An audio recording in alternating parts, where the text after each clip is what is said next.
Tribe concepts వారి కుంకుమాది తైలం స్వచ్ఛమైన కుంకుమ, హరిద్ర మరియు మంచిష్టాను కలిగి ఉన్న ఇది చురుకైన మరకలను తొలగించి మృదువైన చర్మాన్ని తెస్తుంది. కొనండి ది ట్రైబ్ కాన్సెప్ట్స్ వారి 24 క్యారెట్ కుంకుమాది తైలంను. గత 5 దశాబ్దాలుగా ప్రతి జనరేషన్ కి తగ్గట్టు బ్లాక్ బస్టర్లు ఇస్తూ వస్తున్న సంస్థ వైజయంతి మూవీస్. కానీ సంస్థకు ఆ పేరెలా వచ్చిందో ఎవరు పెట్టారో తెలుసా? 1974లో చలసాని అశ్విని దత్ 21 ఏళ్ల వయసులో కె విశ్వనాథ్ గారి ఓ సీత కథతో సినీ పరిశ్రమలో అడుగుపెట్టారు. కానీ ఆ కుర్రోడి స్వప్నం ఇంకెంతో పెద్దది. నటరత్న నందమూరి తారక రామారావు గారంత పెద్దది. ఎన్టీఆర్ గారితో సినిమా సాధ్యమైనా పట్టు వదలని విక్రమార్కుడిలా మొండితనము పట్టుదల కాని చివరికి ఎన్టీఆర్ గారి అపాయింట్మెంట్ సాధించారు. ఆయనతో ఎందుకు సినిమా తీయాలనుకుంటున్నారో వివరించమని ఎన్టీఆర్ అడిగి అతని మాటలకి ముచ్చటేసి ఒప్పుకున్నారు. అంతవరకు అశ్విని దత్ గారు బ్యానర్ కూడా స్థాపించనే లేదు. ఎన్టీఆర్ గారు అడిగిన మొదటి ప్రశ్నే అది, బ్యానర్ ఏమిటి అని. విజయ సంస్థ లాంటిదేదో అయితే బాగుండు అని దత్ గారు మనసులో ఉంది, కానీ బయట పెట్టలేదు. క్షణం ఆలోచనలో పడి ఆ మహనీయుడు ఎన్టీఆర్ మనసులో మరో అద్భుతమైన ఆలోచన గుప్పుమంది. అక్కడే ఉన్న కృష్ణుడి ఫోటోని చూపించి శ్రీకృష్ణుడి మెడలో ప్రతి క్షణం పరిమళాలను వెదజల్లుతూ ఎన్నటికీ వాడిపోని వైజయంతి, అదే నీ సంస్థ అని చెప్పారు. ఆ క్షణమే తన సువర్ణ హస్తాలతో వైజయంతి మూవీస్ అని తన అందమైన దస్తూరితో రాశారు. కేవలం రాయడమే కాదు, వైజయంతి ఎప్పటికీ వాడిపోని వెన్నె తరగని ఘన విజయాల్ని అందించే సూపర్ పవర్ అని ఆప్యాయంగా వివరించారు కూడా. ఆయన ఆ సంస్థలో చేసిన మొదటి సినిమా ఎదురులేని మనిషి. ఆ తారక రాముడి దివ్య సంకల్పంతో పెట్టిన ఆ పేరు ఏ వేళా విశేషము, ఆ మహానుభావుడి హస్తవాసం. ఆనాటి నుంచి వైజయంతి మూవీస్ ఈనాటి వరకు ఎదురులేని సంస్థగా నిలిచింది.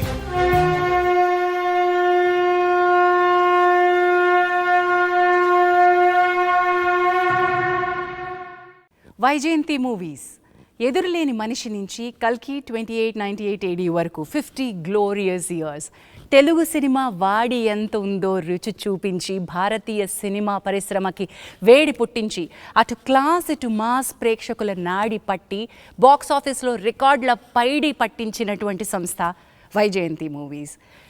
అసలు తెలుగు సినిమా పరిశ్రమలో ఒక తలమానికమైనటువంటి నిర్మాణ సంస్థ మాత్రమే కాదు, తెలుగు సినిమా రంగానికి తలలో నాలుక అశ్విని దత్ గారు. సో ఈ 50 గ్లోరియస్ ఇయర్స్ గురించి మనం వారితో ముచ్చటించేద్దాం. దత్ గారు నమస్కారం అండ్ కంగ్రాచులేషన్స్.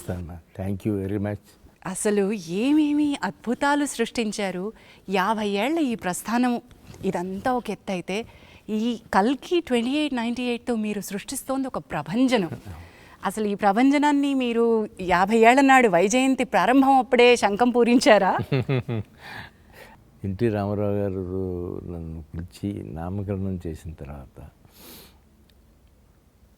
వెనక్కి తిరిగి చూడకుండా సాగిపో అని ఆశీర్వదించారు. ఆ షీట్ ఇచ్చేటప్పుడు, ఆ టైటిల్ రాసిన షీట్ ఇచ్చేటప్పుడు వెనక్కి తిరిగి చూడకుండా సాగిపో, నీకు ఎదురు లేదు అని అన్నారు. ఒక ఎదురులేని మనిషితో ప్రారంభమైంది ఈ ప్రస్థానం. అసలు ఆ టైటిల్ తోటే మీరే ఎదురులేని మనిషి అయ్యారు ఈరోజు. నెక్స్ట్ యుగ పురుషుడు ఇలాంటివన్నీ every title I see, every film I see ఒక బంగారమే, ఒక ట్రెండ్. ఐ ఆల్వేస్ ఫీల్ ఏంటంటే సుడి ఉంటే సరిపోదు, ఎంత అలజడి ఎంత తాకిడి అయినా సరే ఒక కొత్త ఒరవడికి నడక నేర్పించాలి అనే తపన పడ్డారు మీరు. ఇది మీకు ఎలా స్వతహాగా వచ్చింది? అంటే ఒక విజయవాడ నుంచి ప్రారంభమైన ప్రస్థానం సినిమాల్లో ఇంత బలంగా నాటుకోవాలన్న దృక్పథం ఎక్కడి నుంచి వచ్చింది? తెలియదమ్మా ఎక్కడి నుంచి వచ్చిందో అనేది. నేను ట్రైన్ ఎక్కిన రోజున ఎన్టీ రామారావుతో సినిమా తీయాలి అనుకుని వచ్చిన రోజున అదే దృక్పథంతో ఆయన దగ్గరికి వెళ్ళాను. నా మార్కెట్ ఏమంత బాగాలేదు, నీకు తెలియదు, అయినా నువ్వు చక్కగా స్టూడెంట్వి, ఇంకా చదువుకోవాల్సింది ఉంది కదా, ఇంకెందుకు అప్పుడే ఎందుకు వచ్చావు? అది లేదండి, నా జయం ఇది, మీరు వద్దంటే ఇక్కడే ఉంటాను తప్ప నేను వెళ్ళను అన్నాను. బెజవాడికి వెళ్ళను అన్నాను. అప్పటికి ఇంకా మీ స్టూడెంటా సార్? అంటే అయిపోయిందమ్మా, డిగ్రీ అయిపోయింది. డిగ్రీ పైన ఇంకేమన్నా చేయొచ్చు కదా అన్నారు ఆయన. అంటే నేను చేయనండి, మీతో వ్యాపారం చేయాలని వచ్చాను. 2 రోజులు ఆలోచించుకుని సరే అన్నారు. అట్లాగే ఎదురులే మనిషి స్టార్ట్ అయింది. ఒక రోజు అంతకుముందు అడిగారు. అసలు సినిమా నిర్మాణం అనే ఒక అంశం నేను ఓ సీత కథ అని ఓ సినిమా తీశాను. శర్మ నేను పార్ట్నర్స్. అది మా సావరెన్ సినీ ఎంటర్ప్రైజెస్ అని ఆ బ్యానర్ మీద తీశాను. ఆ తర్వాత ఇది సపరేట్గా వచ్చి చేశాను. సో దీనికి శ్రీకారం చుట్టింది, ఈ పేరు పెట్టింది, ఎదురులేని మనిషి అనే శంఖం పూరించింది అన్న ఎన్టీ రామారావు గారు. అన్నీ ఎన్టీ రామారావు గారు. ఆయనే ఆశీర్వదించి వెళ్ళి తట్టి పెట్టి పంపించారు. చాలా కృతజ్ఞుడిని. వెనక్కి తిరిగి చూసుకుంటే ఇవాళ 50 ఏళ్ళు అయ్యిందా నేను వచ్చి, అప్పుడే 50 ఏళ్ళు అయిపోయింది అని అనిపిస్తుంది. రెండోది కరెక్ట్, అప్పుడే 50 ఏళ్ళు అయిపోయింది, ఇంకా చాలా చేయాల్సింది ఉంది అని.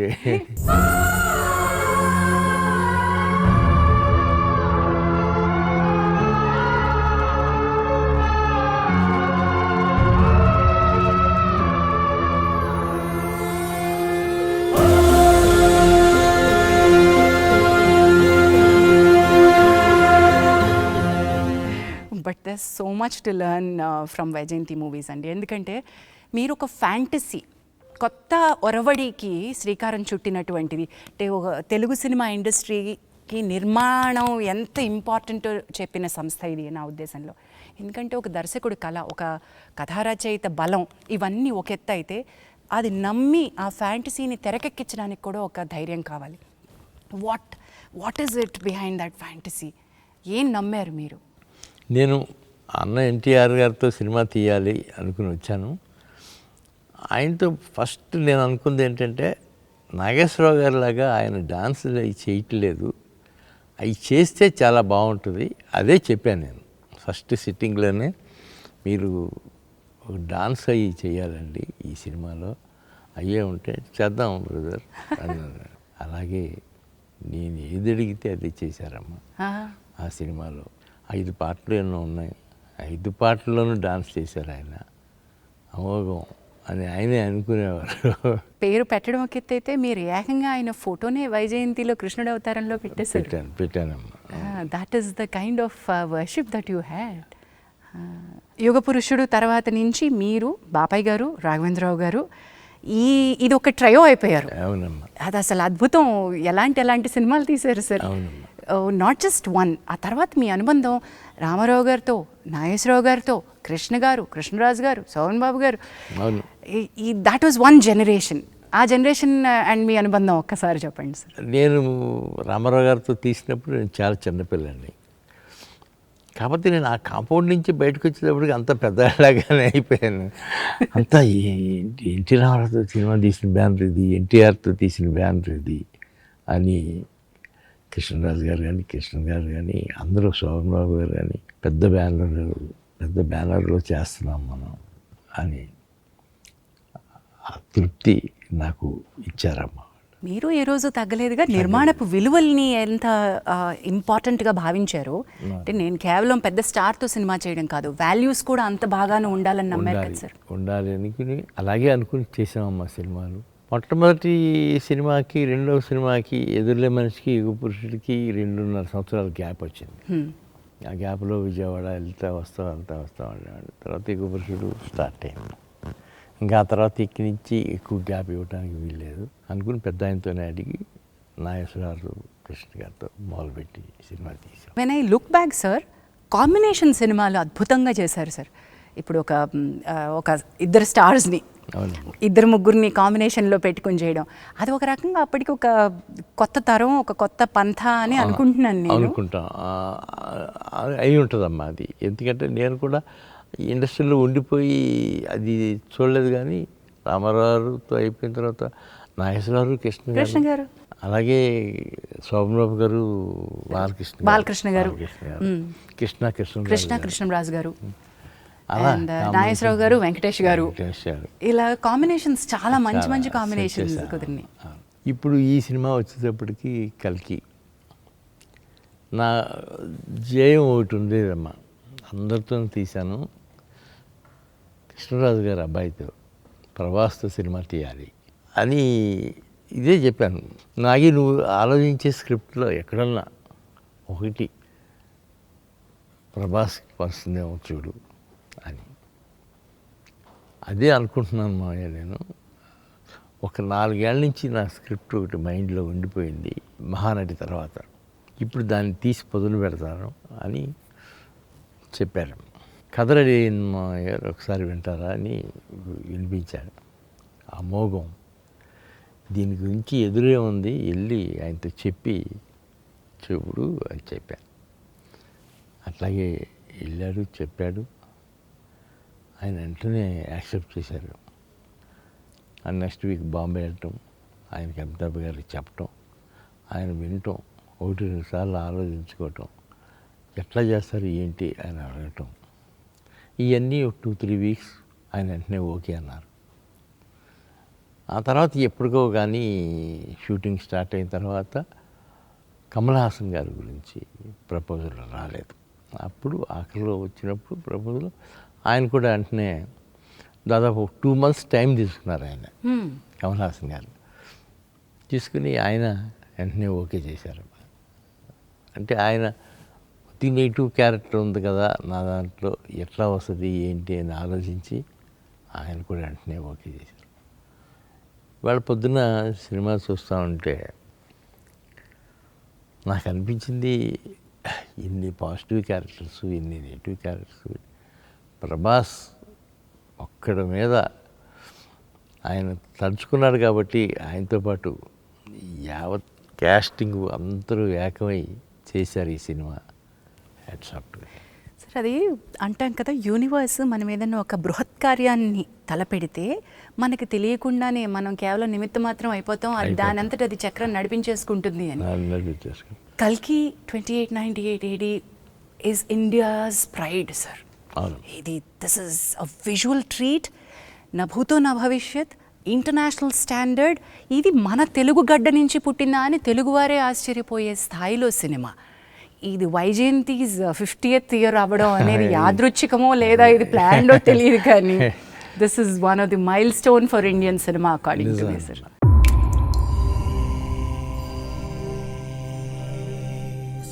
సమయం వచ్చింది. భగవంతుని రూపణ సమస్త సృష్టి ఉంటుందంటారు. అలాంటిది మీ కడుపులో ఆ భగవంతుడే ఉన్నాడు.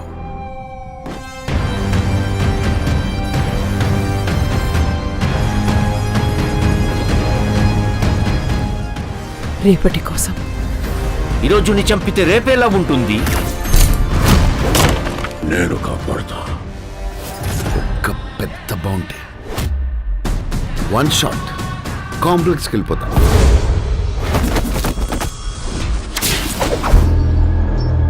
సరే, ఇంక చాలు.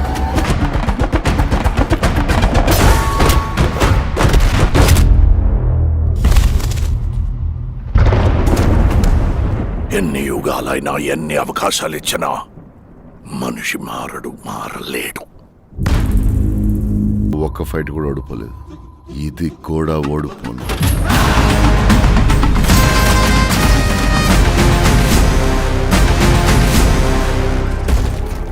ఈసారి ప్రిపేర్ అయ్యి వచ్చాను. ప్రభాస్ దీని అంతటికీ కారణం ప్రభాస్. ఆయన తర్వాత అమితాబ్ బచ్చన్ గారు, కమల్ హాసన్, దీపిక క్యారెక్టర్ అదొకటి ఉంది. ఆవిడకి వెళ్ళి చెప్పారు, ఆవిడ వెంటనే ఓకే చేశారు.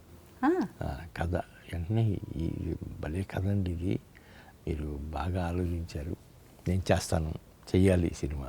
ఇట్ ఈస్ ట్రూలీ మా అందరి, ఇన్ఫ్యాక్ట్ భారతీయ సినిమాకి ప్రైడ్ అని చెప్పినట్టుగా దిస్ ఇస్ అన్ అమేజింగ్ ఫీటే. ఎండ్ టైటిల్స్ చూసి నేను ఆశ్చర్యపోయాను, ఏంటిది ఒక పరిశ్రమ యావత్తు పనిచేసిందా ఈ సినిమాకి, ఇంతమందిని. సార్, ఏ రోజు కొంచెం ఓ చిన్న సంకోచం, ఒక ఏమంటాం, ఒక సందేహం, ఇలాంటివి ఏమన్నా వచ్చినాయా సార్? ఎప్పుడు రాలేదమ్మా. సినిమా మొదలుపెట్టి 3 yearsకి ఫినిష్ అయింది. ఈ 3 yearsలోనూ ఎక్కడా సందేహం కానీ డౌట్ కానీ అసలు ఎక్కడా ఎప్పుడు కలగలేదు. అతను వస్తున్నాడు, కెమెరా సర్దుకుంటున్నాడు, సినిమా షూటింగ్ స్టార్ట్ చేశాడంటే స్టార్ట్ అయినట్టే. అట్లా ఫస్ట్ 6 months షూటింగ్ మొత్తం రామోజీ ఫిలిం సిటీలో చేసి, ఆ తర్వాత ఈ ఫ్లోర్ వచ్చి ఇక్కడ సెట్ వేసి ఇక్కడ ఈ ఫ్లోర్ చూసి నెక్స్ట్ ఇక్కడే షిఫ్ట్ అయిపోదాం అని చెప్పి మిగతా 2.5 సంవత్సరాలు ఇక్కడే తీసాం సినిమా. మొత్తం ఈ స్టూడియోలోనే అయిపోయిందమ్మా. But what we see is, అంటే మీరు ఈరోజు చెప్తున్నారు, అది మీ మీ ఏమంటారు దాన్ని, మీ హంబుల్ నేచర్, మీ హ్యూమిలిటీ అనాలి నేను. ఇది ఒక పెద్దది నేను చేస్తున్నాను నేను అనేటువంటి ఒక దాన్ని తీసి ఇది మేము చేసాము అని మీరు క్రెడిట్ పక్క వాళ్ళకి ఇస్తున్నారు, టీంకి ఇస్తున్నారు, చూసారా? That is your humility sir. నిజమమ్మా, ఇదంతా టీం వర్కే, నాది ఏమీ లేదమ్మా. నేను మొదటి రోజున అమితాబ్ బచ్చన్ గారిని, ప్రభాస్ గారితో పాటు అందరినీ కలిశాను. ప్రభాస్ని నమ్ముకుని ఉన్నాం, ఈ సినిమా మొత్తం ఆయనే నడిపిస్తాడు అనుకుని ఆయన మీదే అప్పచెప్పాం. అలాగే రిజల్ట్స్ కూడా ఇవాళ దానికి అనుగుణంగా వచ్చింది. Amazing sir, congratulations. And today your 1000 crore club సినిమాలో ఉన్నారు.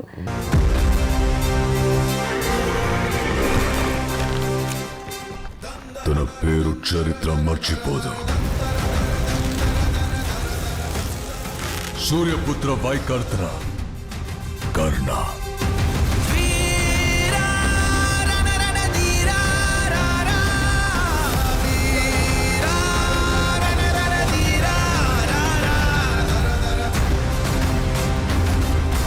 The kind of budget, the kind of expanse, అంటే దానికి ఉన్నటువంటి సామర్థ్యం ఏంటో ఈ సినిమా రుజువు చేస్తుంది. ఎంత పెట్టాలో, ఎంత తీసుకెళ్లాలో అనేటువంటి స్కేల్స్ని. అంటే మీరు నిర్మాణ రంగంలో ఉన్నారు, నిర్మాణం వ్యాపారమే అనుకుని వచ్చారు. సినిమా మీ ప్యాషన్ మాత్రమే కాదు, దీనిలో నేను కొన్ని మెళకువలు నేర్చుకుని ఇది వ్యాపార సూత్రంగానే పెట్టాలి అని వచ్చారు. ఇలాంటి ఒక బృహత్తరమైన ప్రాజెక్ట్ చేపడుతున్నప్పుడు ఈ లెక్కలు, ఈ నెక్స్ట్ జనరేషన్ పిల్లలు, మీ అమ్మాయిలు, మీ అల్లుడు అందరూ కలిసి లెక్కలేస్తుంటే మీరు ఏమైనా లెక్కల్లో చేయేసారా? ఏమీ నేను ఎప్పుడు లెక్కేయలేదమ్మా. మా స్వప్న కూడా అసలు ఎప్పుడు లెక్కేసి తీద్దాము, ఇది ఎంత అవుతుంది అనేది తను ఎక్కువ ఆలోచించలేదు. అసలు స్వీటీకి అసలు ఆలోచన ఉండదు అనుకోమ్మా.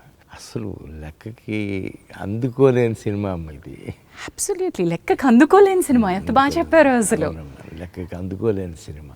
సార్, తెలుగు సినిమా ఇండస్ట్రీని ఒక్క చోటికి, ఒక తాటికి తీసుకురావడం, అందరికీ తల్లో నాలుగులో ఉండడం, అంటే వ్యాపారం వ్యాపారమే, పోటీ పోటీయే, కానీ ఫ్రెండ్షిప్పే. ఎలా సాధ్యమైంది? మీ నిర్మాణ సంస్థతో పాటు మీరు మరికొంతమంది, ఇప్పుడు ఫర్ ఎగ్జాంపుల్ రాఘవేంద్రరావు గారితో కానివ్వండి, అల్లు అరవింద్ గారితో కానివ్వండి, ఆ దిగ్గజాలందరూ ఓ చోటికి ఎలా చేరారు? ఎప్పుడు అంటే రాఘవేంద్రరావు గారు ఉన్న చోట మొత్తం అందరం ఒక చోటే ఉంటాం కదా. అలాగే ఉన్నప్పుడు అరవింద్ గారు, నేను ఒక రోజున ముందు ఈ పెళ్లి సందడి తీసేటప్పుడే అరవింద్ గారు, నేను రాఘవేంద్రరావు గారితో అన్నాం, ఏదన్నా ఒక కాంబినేషన్లో చిన్న సినిమా లాంటిది తీద్దామండి సరదాగా. అదైతే నేను రెడీగానే ఉన్నాను, నేను కథ కూడా చెప్తాను మీకు అని ఆయన నెక్స్ట్ 2 daysలోనో 3 daysలోనో కథ చెప్పారు. వెంటనే స్టార్ట్ చేసామమ్మ. అది పెళ్లి సందడి. అట్లా పెళ్లి సందడి చిన్న సినిమా ఎలా అయింది సార్? మొదలుపెట్టినప్పుడు చిన్న సినిమానేనమ్మా. అది 1 crore 20 lakhs అంత అయింది, ఇంక్లూడింగ్ రాఘవేంద్రరావు రెమ్యునరేషన్. అది 11,30,00,000 కలెక్ట్ చేస్తుందమ్మా. అది వాట్ అ రేంజ్! ఈ రోజు మనం ఈ ఫిగర్స్ మాట్లాడుతున్నాం అంటే మరి అది సక్సెస్ రేట్లో ఎక్కడుందో చెప్పలేమమ్మా. అది తర్వాత పరదేశీ తీసాం, అది కూడా పర్వాలేదు. ఆ తర్వాత ఇంకా నేను రాఘవేంద్రరావు గారు కలిసి స్టూడెంట్ నెంబర్ 1 అని తీసాం. స్టూడెంట్ నెంబర్ 1 ఇస్ అగైన్ సంచలనం. మీరు ఒక అంటే ఇంటర్నేషనల్ పునాది అక్కడి నుంచి స్టార్ట్ అయింది. అక్కడి నుంచే స్టార్ట్ అయిందమ్మా. మా ఇద్దరిది, రాఘవేంద్రరావు గారిది నాది. ఒకసారి నేను అర్జున్ రాజు గారు ఉండగా, రోజా మూవీస్ అండి, మన ఈయన విజయలక్ష్మి ఆర్ట్ పిక్చర్స్ త్రివిక్రమరావు గారు వచ్చి సరదాగా అందరితో చేస్తున్నావు కదా, మాతో కూడా చేయొచ్చు కదా అన్న.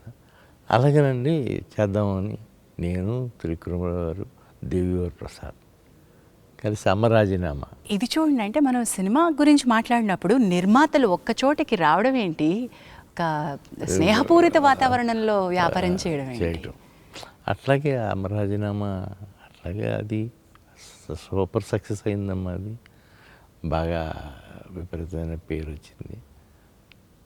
దానికి తోడు ఇంకా ఎప్పుడు వెనకెదిరి చూసుకోలేదమ్మా, అట్లాగే వెళ్ళిపోతూ ఉన్నాయి సినిమాలు.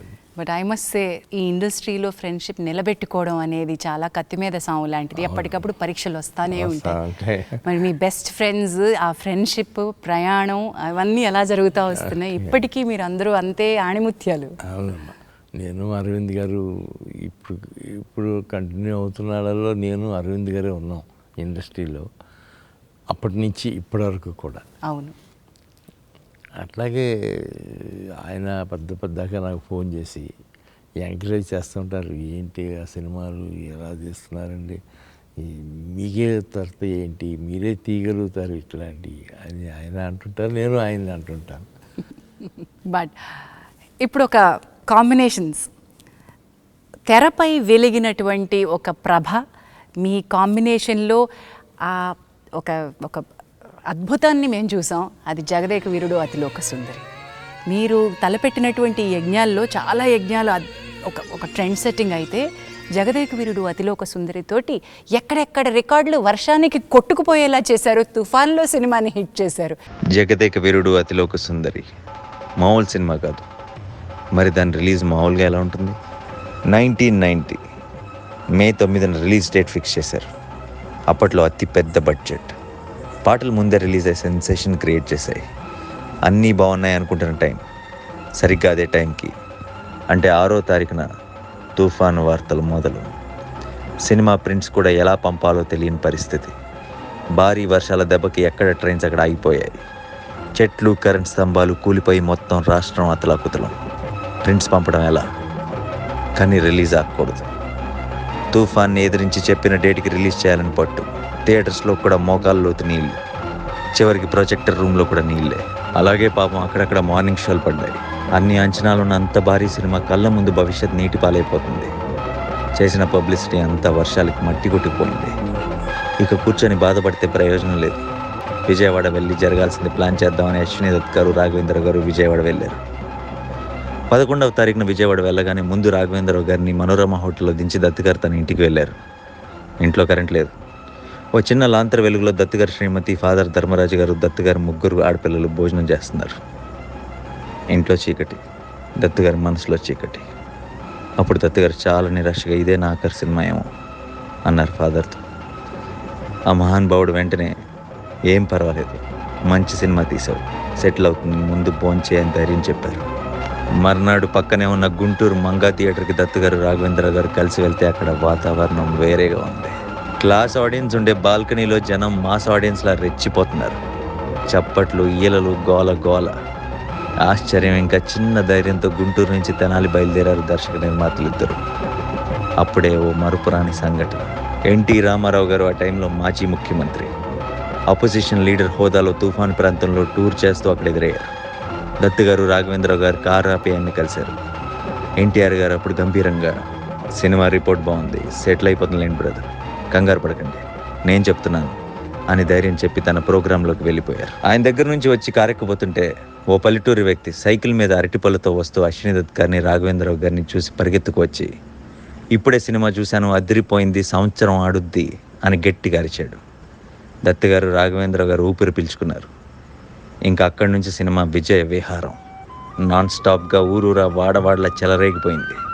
తుఫాను, వర్షం, అబీభత్సం ఏవీ జగదేక వీరుడు అతిలోక సుందరిని ఆపలేకపోయాయి. ప్రతి షో హౌస్ఫుల్. పడవల్లో టౌన్కి వచ్చి మరి సినిమా చూశారు. ల్యాండ్ మార్కెట్స్ ఊరికే వస్తాయా? తెలుగు సినిమా చరిత్రలోనే జగదేక వీరుడు అతిలోక సుందరి అంటే ఓ తుఫాన్. 30 ఏళ్ళయింది. ఓ చిన్న డౌట్ మిగిలిపోయింది. ఉంగరం ఏమైంది? ఉంగరాన్ని మింగిన చాప ఏమైంది? అపూర్వమైన గంధర్వ గానమేదో నా మదిలో మొదలుగుచున్నది. వెనక్కి తిరిగి చూసుకుంటే ఎలా అనిపిస్తుంది సార్ ఆ సినిమా గురించి? ఒళ్ళు గగురు పడుతుందమ్మా. జగదేక వీరుడు అతిలోక సుందరి అది మొదలుపెట్టినప్పుడే మేము అదే అనిపించింది, ఈ సినిమాలుకి భిన్నంగా ఏదో తీయాలి, బాస్ కాల్చిస్తే తీయాలి అని అనుకుని జగదేక వీరుడు అతిలోక సుందరి కథ రెడీ చేస్తే ఆయన బాగా ఇంప్రెస్ అయ్యి, ఆ తర్వాత ఆయన కూడా 1.5 month 2 months ఈ కథ మీద కూర్చున్నారు. దాదాపు ఆ కథ మీద 27 మంది రైటర్స్ వర్క్ చేశారు. 27 మంది. 27 మంది. పరుచూరి బ్రదర్స్ తప్ప మిగతా వాళ్ళు అందరూ వర్క్ చేశారమ్మా. సత్యానంద్, అల్లమూరి వీరేంద్రనాథ్, జింజాల, తమిళియన్స్ ఎంతోమంది. అట్లాగే అది స్టిల్ రికార్డ్స్ అన్నీ కొట్టిందమ్మా. ఎన్నో సెంటర్లలో 100 రోజులు 200 రోజులు కూడా ఆడింది. థియేటర్లో మోకాల వరకు నీళ్ళల్లో కూడా కూర్చుని చూసారంటే, ఒక తుఫాను ఆంధ్రప్రదేశ్ని వణికిస్తున్నా సరే ఎంటర్టైన్మెంట్ అది ఇచ్చిందంటే ఎంత గొప్పతనం అది, ఎంత గొప్పతనం. అలాగే అప్పటి నుంచి మొదలయ్యి చిరంజీవి గారికి నాకు ఎనలేని ఫ్రెండ్షిప్ అది. వెళ్ళలేని ఫ్రెండ్షిప్ అంటాను సార్ నేనైతే. వెళ్ళలేని ఫ్రెండ్షిప్ నిజంగా అండి. 4 సినిమాలు చేసామమ్మా. 3 సినిమాలు అయితే అసలు అమోఘం. జగదేక వీరుడు, చూడాలని ఉంది, ఇంద్ర ఈ 3 ఆణిముత్యాలు. తర్వాత జై చిరంజీవి, అది కూడా బాగానే. Yes, the range that the films have. అంటే మీరు ఎంత హంబుల్గా ఎలా ఉండగలుగుతారా అని నాకు ఎప్పుడూ ఆశ్చర్యంగా ఉంటుందండి. ఒక స్థాయిలో, పతాక స్థాయిలో మీరు రికార్డులు చూశారు, అంతే స్థాయిలో సింపుల్గా ఈ సినిమా ఆడలేదు అనే అంత సింపుల్గా తీసుకోగలిగారు. ఎలా తీసుకున్నారు మీ కొన్ని బాక్స్ ఆఫీస్ దగ్గర అనుకున్నంత సాధించని సినిమాల్ని? నాకు ముందే కొద్దిగా సినిమా మొదలుపెట్టగానే కొంతకాలం అయిన తర్వాత అనుమానం వస్తుందమ్మా, ఏదో కొద్దిగా మన టేస్ట్లో లేకుండా పక్కకి వెళ్తూ ఉంది అని. అలాంటప్పుడు అది మెంటల్గా ప్రిపేర్ అవుతాను నేను కూడా ముందుగానే. ఓహో, ఇది మన దారిలో లేదు, దీనికి ఖర్చు అంటే ఇవాళ ఖర్చు అదుపు చేయలేము, దీన్ని అలా వదిలేసేయటమే తప్ప మనం చేయగలిగింది ఏమీ లేదు అని అనుకుంటాం. సో ముందే ప్రిపేర్ అయిపోయారు కాబట్టి అది బాక్స్ ఆఫీస్ దగ్గర దాని నంబర్స్, దాని రాబడులు ఎఫెక్ట్ చేయలేదు మిమ్మల్ని? చేయలేదమ్మా. బాగా వర్స్ట్ అయ్యాం లేదు. మనం కూడా సినిమాల మీద సినిమాలు తీసి ఒక 2 years 3 years రెస్ట్ తీసుకుందాం అని అనుకున్నా. ఆ టైంలోనే మా పిల్లలు వచ్చారు. వాళ్ళు వచ్చి కరెక్ట్గా ఎవడే సుబ్రహ్మణ్యం సినిమా స్క్రిప్ట్ తీసుకొచ్చారు, ఈ సినిమా తీయాలి అని. నాగి చూడండి అమ్మా, ఇప్పటికీ మీరు కూడా నాలాగానే చిన్న చిన్న అకౌంట్లు ఇది. అప్పటికి వీళ్ళు స్టార్ట్ చేసి సినిమా ఇండస్ట్రీకి మీరు మీట్ అయిపోయారు వాళ్ళు కూడా. వెన్ దే స్టార్టెడ్ చాలా డిఫరెంట్ సినిమా తీశారు. ఇప్పుడు బాణం వాజ్ అన్ అమేజింగ్ ఫిల్మ్, నాకు ఎంత ఇష్టమో బాణం. సీతారామం కూడానమ్మా వాళ్ళు తీసుకొచ్చి నాకు అప్పచెప్పిన స్క్రిప్టే. డాడీ హను బాగా చెప్పాడు డాడీ, విన్నాను, నిజంగానే అందులో విషయం ఉందమ్మా, కూర్చుంటే మనకు వర్కౌట్ అవుతుంది అని ఒక 2-3 months వరుస పెట్టి కూర్చున్నాను నేను హాను. అందుకని అది ఆ సినిమా ఆ షేప్కి వచ్చింది. స్వప్న కానీ స్వీటీ కానీ ఎక్కడ కాంప్రమైజ్ అవ్వలేదు అసలు, ఎక్కడ ఏ విషయంలోనూ. సార్ ఇక్కడ ఒక క్వశ్చన్ అడుగుతాను సార్. సినిమా ఇండస్ట్రీలో లెగసీ ఆర్ వారసత్వం ఇవి మేము చూస్తూనే వచ్చాం, కానీ ఒక ఇంటి నుంచి వచ్చినటువంటి వారసత్వంలో, నేను ఇక్కడ జెండర్ అనట్లేదు సార్, ఇంకా చాలామందితో పోటీ ఏమో, కానీ మీ అమ్మాయిలు వేరు సార్, మీ అమ్మాయిలు బంగారాలు. The way that they have పుణికి పుచ్చుకోవడం, అంటే వ్యాపార సూత్రాలని, ఏ సినిమాకి ఉన్నటువంటి కళాత్మకతని, వ్యాపార సూత్రాలని వీళ్ళు సంగమించి మేళవించినట్టు నాకు తెలిసి ఇంతవరకు జరగలేదేమో అనుకుంటున్నాను సార్. నేను అదే అనుకుంటానమ్మా, ఖచ్చితంగా నేను అదే ఫీల్ అవుతాను.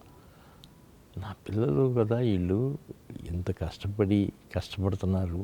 ఈ కల్కికి అయితే 3 years నాన్ స్టాప్గా కష్టపడ్డారు. హ్యాట్స్ ఆఫ్ టు దెమ్ అని అనిపించింది. అది ఎవడే సుబ్రహ్మణ్యంతో ప్రారంభమై ఉండాలి. అంటే ఆ గురి, పిల్లలు వాళ్ళ అభిరుచి, నాగి కుటుంబంలోకి అల్లుడై రావడం, అక్కడి నుంచి ఒక దిశ మారింది అనుకుంటున్నాను నేను. జాతిరత్నాలు తీసేటప్పుడు కూడా వాళ్ళిద్దరూ నాగితో కలిసి తీశారు మా జాతిరత్నాలు అనేది అసలు ఎలాంటి సినిమా అమ్మా అది కూడా. సార్ అది కోవిడ్ తర్వాత తెరలు తెరుచుకుంటే మళ్ళీ ఒక తెరలుగా నవ్వి రికార్డులు తెరలుగా మళ్ళీ రాసుకోవచ్చు అన్నట్టుగా తయారైన cinema. I was so proud of Jathi Ratnalu Dutt గారు. ఐ కాంట్ టెల్ యూ, థియేటర్కి వెళ్ళి కూర్చుని ఏడ్చాను నేను. ఆ సినిమా నవ్వించిన సినిమా అయినా కూడా ఐ వాజ్ క్రైయింగ్. ఎందుకంటే మళ్ళీ ఇలాంటి రోజు మనం సినిమా ఇండస్ట్రీ చూస్తుందా, థియేటర్కి జనాలు వచ్చి కూర్చోగలిగే రోజు ఒక పాండమిక్ తర్వాత జరుగుతుందా అనుకున్నాం. మనం ఇప్పుడు మహానటికి వద్దాం. This is again Indian cinemas pride. Today మేము కల్కి గురించి ఎంత గర్వంగా చెప్పుకుంటామో, ఒక మహానటి, ఒక సీతారామం, వీటి గురించి కూడా చెప్పుకోవాలి. మహానటికి ముందు, మహానటి తర్వాత నేను అనేంత స్థాయిలో సినిమా తీశారు sir. That is always a pride. మీకు ఎలా అనిపిస్తుంది సార్ ఈ సినిమా వెనక్కి తిరిగి? నిజంగానమ్మా, ఆ 2 సినిమాలు కూడా మహానటి, సీతారామం, ఆ 2 గ్యాప్లో తీయటం కాదమ్మా. అసలు సినిమా అంటే ఇదేనేమో అన్న లెవెల్లో తీసింది. వీళ్ళు ఇలా కాక ఇంకో రకంగా సినిమా తీయలేరా అనిపించింది సార్. ఏంటి సింపుల్గా వీళ్ళు సినిమాలు చేయలేరా అని. చాలా చాలా గొప్పగా తీస్తే సినిమాలమ్మా 2. ఒక విషయం చెప్పండి సార్, ఒక సూత్రం, వ్యాపార సూత్రం, మనం కమర్షియల్ ఎలిమెంట్, ఇదిగో ఇంత పెడుతున్నాం, ఇంత వస్తుంది, దీనికి ఎంత మనం చేయాలి అనే లెక్కలేవో ఉంటాయి కదా. ఈ పిల్లలు కళల కంటెంటే ఒక dream beyond Indian screens content మీకు ఎలా అనిపించేది? నేను ఎక్కడ వీళ్ళకి పబ్లిసిటీలో కానీ బడ్జెట్లో కానీ రిస్ట్రిక్షన్స్ పెట్టలేదమ్మా. మీరు రిస్ట్రిక్షన్స్ పెడితే పాడైపోతారమ్మా, ఎటు కాకుండా అయిపోతుంది. మీరు ఓపెన్గా తీసేయండి, పర్వాలేదు, నేనున్నాను కదా, చూసుకుందాం. అంతకు తప్ప మీరేమి కాంప్రమైజ్ అయ్యి ఇది అది అని అనుకుని 2 గంతులు వేయద్దు అని చెప్పాను. అలాగే మోస్ట్ సక్సెస్ఫుల్ పిక్చర్గా తీశారన్నమాట. వాళ్ళిద్దరికి hats off to them. Hats off and amazing strength sir. పర్ఫెక్షనిస్ట్లు అండి బాగా. ఏం పర్ఫెక్షనిజం అండి అది? హౌ? కొన్ని చూసి చూడనట్టుగా వెళ్ళాలమ్మా అని మీరు ఎప్పుడైనా సలహా ఇచ్చారండి ఆడపిల్లలిద్దరికి? లేదండి, నేను ఇప్పుడు ఇవ్వలేదమ్మా అసలు. మీరు అనుకుందే తీస్తున్నారు కదమ్మా, ఇంకేంటిది ఏంటి? కాదు డాడీ, కొద్దిగా ఎక్కువైంది. ఎక్కువైతే అవుతుందేమో, దానికి ఏంటి సమస్య ఏముంది పెద్ద? సో రక్తం నుంచి వచ్చింది అది. Okay. So as I was telling you, మనం we have to talk about Sita Ramam అనే ఒక సినిమా గురించి మీరు ఇందాక చెప్తూ, ఈ సినిమాకు 2 నెలల కథ కూర్చున్నాను అన్నారు కదండి. ఏ పాయింట్ మీకు చాలా బాగా అనిపించింది? ఎలాంటి విషయాల్లో మీరు కథ దగ్గర కూర్చుంటారు? ఇది అసలు పాయింట్ ఎత్తుకోవటంలోనే అదే గొప్ప పాయింట్ అమ్మా. సీతారామం జమీందారీ వంశంలో పుట్టిన అమ్మాయి, ముస్లిం యువతి, సైనికుడిని సెలెక్ట్ చేసుకుని పెళ్లి చేసుకుంటాము అనే దాంట్లో వాళ్ళ అన్నయ్య ఈ లోపల గొప్ప సంబంధం తీసుకొచ్చాడు. వాళ్ళ ఫ్యామిలీకి సరిపడా సంబంధం, అట్లా సెటిల్ అవ్వాల్సిన వాళ్ళు ఇట్లా అయిపోయారు ఏంటి అనిపించే లెవెల్ కథ. అది మామూలు కథ కాదమ్మా. సీతారామం అనేది నా లైఫ్లో ఎప్పుడూ మర్చిపోలేని సినిమా అమ్మ. స్వప్న, ప్రియాంకకి ఎప్పుడూ చెప్తాను, అమ్మ ఎప్పుడన్నా రుణపడి ఉన్నానంటే ఈ సినిమా విషయంలో మాత్రం మీకు రుణపడి ఉంటాను. సీతారామంకి అంత గొప్పగా ఇంప్రెస్ చేసింది. నాగశ్విన్ అనే ఒక దర్శకుడు, మేమందరం తెలుగు వాళ్ళందరం కూడా ఏమిటి ఈ ఋషి, ఎవరి యోగి, ఎవరి సిద్ధపురుషుడు అని మేము అనుకుంటాం. మొన్న మా తోటినట్టుడు బ్రహ్మాజీ గారు, బాబు నీ అరిగిపోయిన చెప్పులు పంపిస్తే కళ్ళకద్దుకుని ముద్దు పెట్టుకుంటాను అన్నారు. నిజంగా అండి, ప్రతి తెలుగు ప్రేక్షకుడి హృదయం అలాగే అనిపిస్తుంది. సో ఇప్పుడు మీ ఇంటి అబ్బాయి అయిపోయాడు కాబట్టి నేను కూడా చూస్తానమ్మా. మా ఇంటికి వస్తాడా, హడావిడిగా వస్తాడు, వచ్చి గవికి నాకు చెప్పులకి ఇచ్చి లోపలికి వస్తాడు. వెళ్తే బయటికి చెప్పులుంటే అవి వేసుకెళ్ళిపోతాడు. తను వచ్చేటప్పుడు కూడా వాళ్ళ నాన్నగారు చెప్పులు వేసుకొచ్చేస్తాయంట ఒక్కోసారి. ఎక్కడ సార్ అంటే ఎప్పుడు ఒక చాప్టర్ ఎక్కడో కల్కిలోనో, ఒక చాప్టర్ ఎక్కడో నెక్స్ట్ ఇంకొక 5 ఏళ్ల తర్వాత తీయబోయే సినిమాలోనో ఆ సినిమాటిక్ యూనివర్స్లో తిరుగుతూ ఉంటుందేమో. What is this genius? మీరు ఇంట్లో ఇంతమంది జీనియస్లను పెట్టుకుని ఎట్లా మేనేజ్ చేస్తారు సార్? మీ బలం ఏంటి? నా జీనియస్ అనేది నా రోజుల్లోనే అయిపోయి ఉంటుందేమో. ఇప్పుడు వీళ్ళందరూ జీనియస్లు చూస్తా ఆనందంగా గడుపుతున్నాను అనుకుంటారమ్మా. But I think credit Vinay గారికి ఇద్దాం. ఇంతమంది జీనియస్లు ఒక ఇంట పెట్టాలి అంటే అవునమ్మా, మీ జీవిత భాగస్వామికి కూడా ఇవ్వాల్సిందే కదా. ఇవ్వాలి కదా. మరి వినయ్ దత్ గారు కూడా మీరు రాజకీయాల్లోకి వెళ్తే ఆవిడ అంతే సామర్థ్యంతో అక్కడికి వచ్చి క్యాంపెయినింగ్ చేయడము, సినిమా నిర్మాణంలో ఉంటే మరి మీకు సపోర్ట్గా ఉండడం. అవునమ్మా, చాలా చాలా. మా వినయ్ మాత్రం ప్రతిదానికి సగం కారణం తనేనమ్మా. నా సక్సెస్లో కానీ ఫెయిల్యూర్స్లో కానీ. నేను ఫెయిల్యూర్స్లో ఉన్నానండి అన్నప్పుడు, ఏంటండి ఒక సినిమా పోతే ఇలా అయిపోతారు, పదండి ఇంకోటి సినిమా తీయండి తొందరగా వెళ్ళండి అనేది. అలా గ్రేట్ లేడీ. అంతే కదండి మరి. సో సినిమా ఒక ప్రస్థానం అయితే దత్ గారు, మీరు ఏ రోజు కూడా అనుకున్నది మాట్లాడడానికి, ఎప్పుడు సినిమా ఇండస్ట్రీలో సభల్లో మాట్లాడి ఇంటర్వ్యూల్లో గట్టిగా మాట్లాడేటువంటి మేము ఇంతవరకు తీరు వినలేదు మీ దగ్గర నుంచి. కానీ రాజకీయాల్లో, అటు ప్రత్యక్ష రాజకీయాల్లో పోటీ చేసిన, ఈ మధ్య రాజకీయాలకి పరోక్షంగా సపోర్ట్ చేసిన, బలంగా మీ వాదనని వినిపించారు. ఈ స్ట్రెంగ్త్ ఎక్కడి నుంచి వచ్చింది? ఇంత పెద్ద సినిమా ప్రాజెక్ట్ని పెట్టుకుని మనకి రిలీజ్ రాబోతుంటే చాలామంది వ్యాపారం ఉన్నవాళ్ళు కొంచెం జాగ్రత్తగా మాట్లాడదాం అనుకుంటారేమో. కానీ ఉన్న నిజాన్ని నిక్కచ్చిగా చెప్పటమే మా నాన్నగారు నాకు నేర్పించిన విద్య అమ్మా. మొహాట లేకుండా మాట్లాడు, ఏంటి ఇందులో ఏం పోయి వస్తుందంటే సినిమాకి దానికి ఏంటి సంబంధం. జగన్మోహన్ రెడ్డి గారి విషయంలో మాత్రం నేను ఎక్కడ డిఫర్ అవ్వలేదమ్మా. ఆయన చాలా ఫ్రెండ్లీగానే ఉండేవారు. మా రెండో అమ్మాయి పెళ్ళికి వచ్చారు ఆయన. చంద్రబాబు గారిని జైల్లో పెట్టిన రోజున మాత్రం అక్కడికి వెళ్ళి చాలా ఎమోషనల్గా మాట్లాడాను. 160 సీట్లు పైన వస్తాయి చంద్రబాబు గారికి. ఈసారి ఖచ్చితంగా ఆయన సీఎం అవ్వబోతున్నాడు. ఆ లెవెల్కి వెళ్ళి మాట్లాడిన సందర్భం కూడా. That's nothing wrong. మీరు పార్టీకి నిలబడ్డారు, పార్టీకి తరపున పోటీ చేశారు. వీఆర్ మొదటి నుంచి కూడా మీరు పార్టీ సింపథైజర్గా ఉన్నారు, పార్టీలో యాక్టివ్ రోల్ చేశారు. సో అక్కడ కాక ఇంకెక్కడ మాట్లాడతారు. So hats off to your. అంటే నిజానికి నిజం ఎప్పుడూ బరువుగా ఉంటుందంటండి, సైలెంట్గా ఉంటుందంట, బలంగా నిలబడుతుందంట. మిగతావన్నీ కూడా ఉలికులికి పడతాయి, ఎగిరెగిరి పడతాయి. సో అవి వాటి గాలిమానాన అవి వెళ్ళిపోతాయి. సో నిలకడగా ఉండడమే కావాలి. 50 ఏళ్ల పాటు ఒక సంస్థని ఇలా నడిపించడానికి ఒక 3-4 సూత్రాలు ఏమన్నా చెప్పండి సార్. ఏముందమ్మా, అందరూ మహానుభావులు యాక్ట్ చేశారు మన బ్యానర్లో. నేను వెళ్ళి సినిమా చేయమని అడిగితే వెంటనే చేసేసారు, ఇంక్లూడింగ్ పవన్ కళ్యాణ్ గారు కూడా. నేను బాలు కోసం వెళ్ళి ఇట్లా ముందు ఇంద్ర సినిమా చూశారు ఆయన. ఏమండి ఈ స్టేజ్లో మీరు అన్నయ్యతో ఇంద్ర తీశారు, మనసు అనేది ఎంత పులకించిందో అన్నయ్యకి నాకు కూడా, నేను మీతో వెంటనే సినిమా చేస్తాను, అట్లా బాలు చేసాము. ఎస్. అండ్ అశ్విని దత్ గారు is not just a filmmaker, he's a kingmaker. ఇది నా పర్సనల్ ఒపీనియన్. నాతో చాలామంది ఏకీభవించే వాళ్ళు ఉంటారు. You've introduced kings to the cinema, you've made kings. వాళ్ళు స్టాల్వార్డ్స్, వాళ్ళ రంగాల్లో వాళ్ళు స్టాల్వార్డ్స్గా నిలబడ్డారు. But you for me are a kingmaker sir. చాలామందిని మీరు ఇంట్రడ్యూస్ చేశారు, చాలామంది పాత్వే పేవ్ చేశారు. నేను ఏదో చేశానని నేను ఎప్పుడు ఏం ఫీల్ అవనమ్మా. కాకపోతే నేను తీసిన 50-60 సినిమాల్లోనూ ఇలాంటి క్యారెక్టర్స్ని ఇవ్వటం, అలా చేస్తూ ఉంటే నేను ఆనందపడటం, ఇవి ఎక్కువగా జరిగినాయి అమ్మా.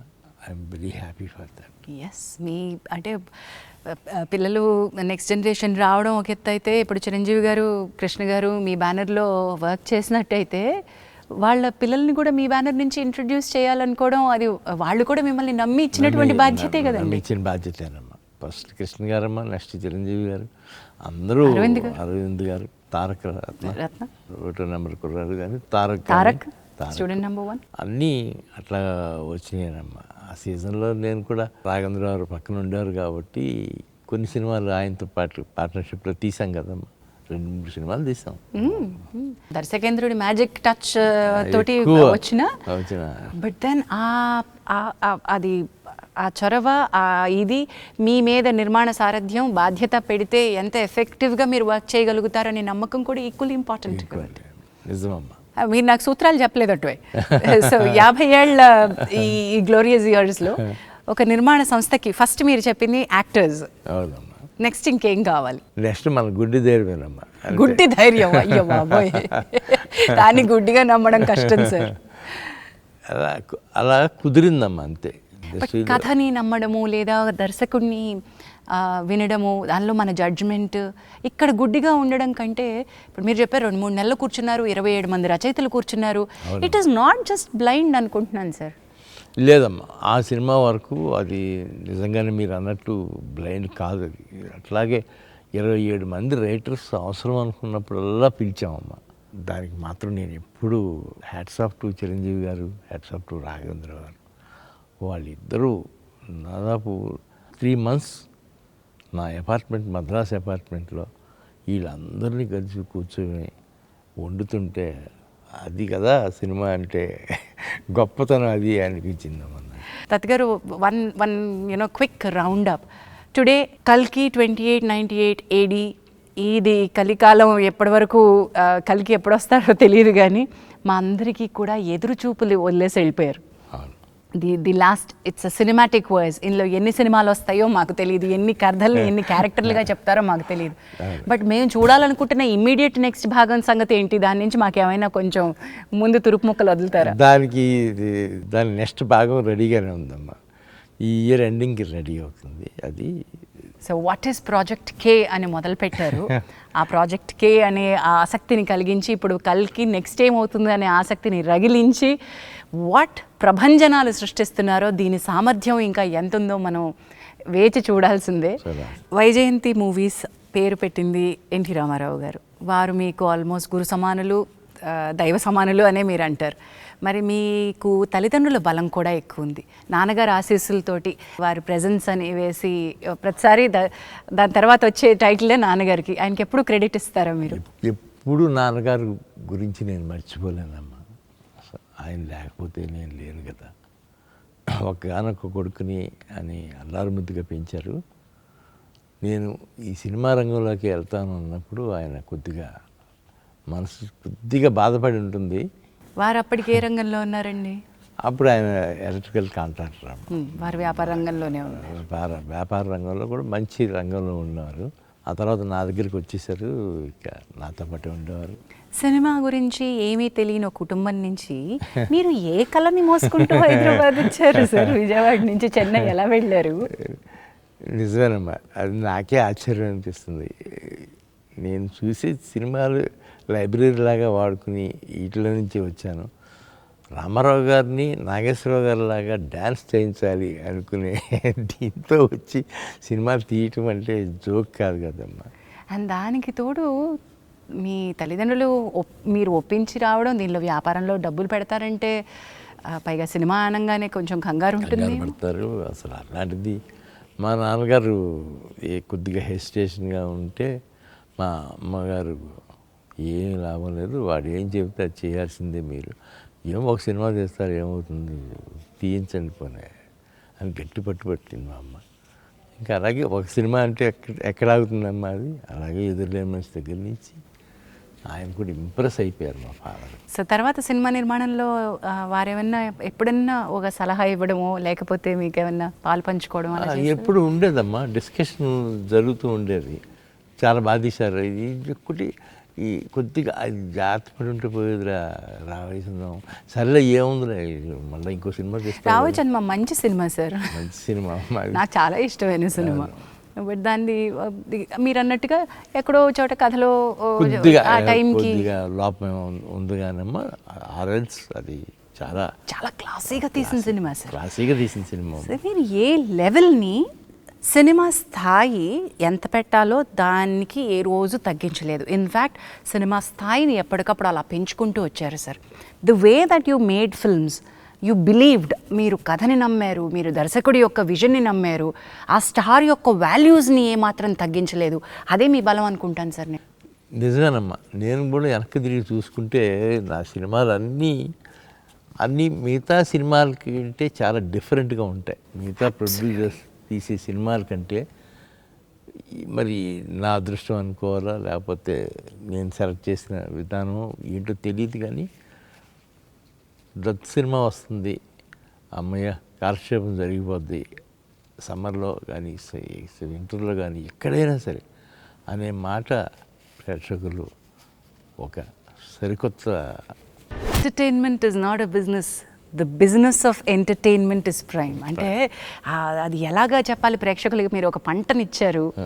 జగదేకవీరుడు అతిలోక సుందరి ఎలా అయితే ఒక తుఫానులో జనాన్ని థియేటర్లకి రప్పించిందో, దత్ గారు మీరు తీసిన ఎన్నో సినిమాలు థియేటర్లు వెలవెల్లబోతున్న టైంలో మళ్ళీ తిరిగి కళకళలాడేలాగా జనాల్ని రప్పించేయండి.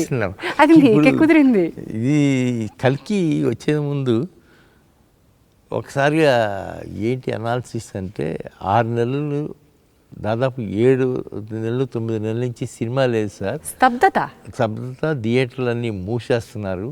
ఇలాంటి పరిస్థితుల్లో మీరు వచ్చి ఇప్పుడు అర్జెంటుగా దీన్ని గంట కొట్టాలి, దీన్ని ఎక్కడో కొడతారు మీరు, మీ మీద నమ్మకం ఉంది అని అంటే నిజంగా బరువు బాధ్యత పెరిగిపోయింది.